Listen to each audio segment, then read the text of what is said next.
జీవబ్రహ్మైక్య సిద్ధి అద్వైత మహావాక్యం. ఈ మహావాక్యాన్ని రామ కింద మార్చారు.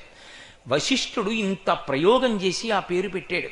ఎందుకు పెట్టాడంటే, ఎన్ని యుగాలు దాటిపోనివ్వండి, త్రేతాయుగంలో రామావతారం వచ్చినా, తర్వాత ద్వాపర యుగం వచ్చినా, తర్వాత కలియుగం వచ్చినా, చెప్పుకోవడానికి వీలైనటువంటి నామం ఏ నామం చెప్పుకుంటే పాపరాశి దగ్ధమైపోతుందో, మోక్షానికి వెళ్ళిపోతాడో అటువంటి నామము రామనామం ఒక్కటే.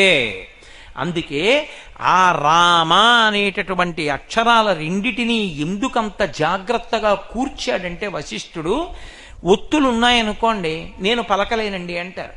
బ్రహ్మణ్యో బ్రహ్మహృద్బ్రహ్మ బ్రహ్మ బ్రహ్మ వివర్ధన బ్రహ్మవిద్బ్రాహ్మణో బ్రహ్మీ బ్రహ్మజ్ఞో బ్రహ్మణ ప్రియ అనమన్నాను అనుకోండి, మాకంత ఒత్తులు తిరగవండి అనొచ్చు. కానీ రామ అనమన్నాను అనుకోండి, అందులో ఏ ఒత్తులు ఉన్నాయి?